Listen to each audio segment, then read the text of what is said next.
A New Hope, Nier Chapter 153 Fan Fiction by Azazyel. Please subscribe to this YouTube channel for listening and patreon.com/Azazyel to read all of his stories. Melina's face as she came out of her invisibility was funny honestly, as she had almost an pouty look on her face as she looked at me. But then Rennala moved from her position and Melina stilled as Rennala inspected her with an odd expression crossing her face.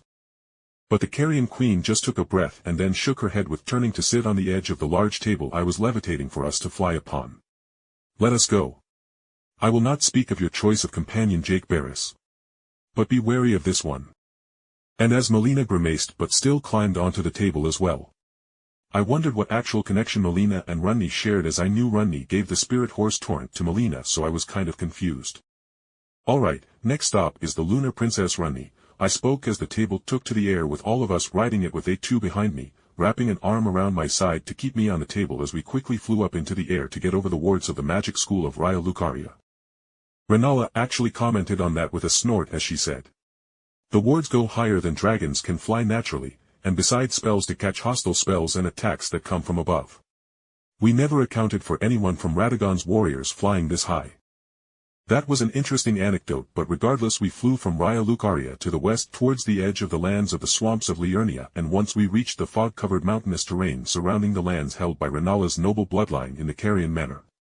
We had looped around the edge of the ocean, that way we didn't need to deal with the manor's great number of enemies that Rennala had filled it with, so no one could rob the castle of its riches. And there is Rennala's rise, I spoke with some excitement as we pushed through the unnatural fog surrounding the back area of the Carian Manor, and I could feel Rennala's trepidation rising as we came to the large tower and attached buildings that housed her daughter. The door to the building violently was opened, and from the door as we all hopped off the table was a large figure with armor covering its form, a large wolf-like head atop its shoulders. Blade. So little Rennala is truly here. Rennala spoke breathlessly, and the large wolf man froze at fully seeing Rennala and understanding she was actually mentally here, I suppose. I took a step forward towards Blade and I spoke out. Blade, your mistress's mother wishes to see her again. Will you allow us to pass? I asked bluntly. My answer was simple and non-verbal, as with a crisp noise Blade pulled his enormous great sword from his back and then placed it point first on the ground as he gruffly spoke. My lady has dash. I will never forget Blade's dumbfounded look as I did the most Yukari Yakumo thing ever, as I just opened a gap portal right beneath his feet with the great wolf warrior falling through the portal that instantly snapped shut with the roar of the angry wolfman as I teleported him outside of Carian Manor, which meant we would have a good few minutes before he got back. Alright, let's continue before Rennala decides to teleport away or something, I said quickly, but with a snicker I looked over at Rennala, who chuckled, saying, oh, she is here, and is already trying to teleport, but I already locked the fog above our heads into blocking dimensional travel. However, I am very curious as to how your trick bypassed the wards I put up.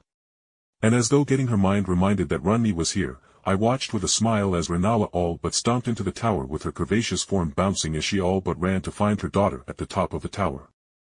As Melina, A2, and I followed at a more sedate pace, Melina asked with a wry smile.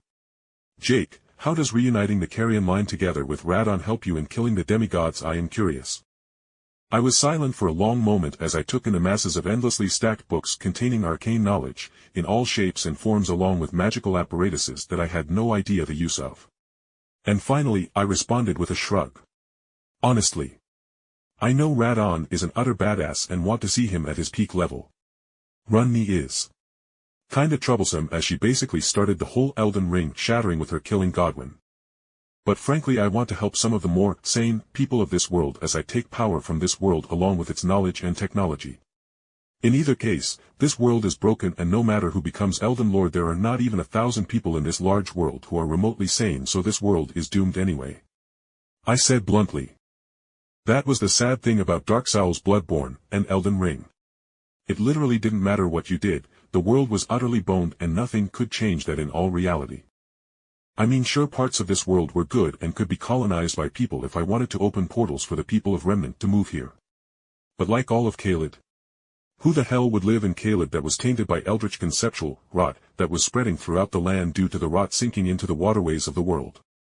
Melina was silent at my words as we took the elevator up Rennala's tower, and as we walked through the tower I could already hear Rennala's yelling.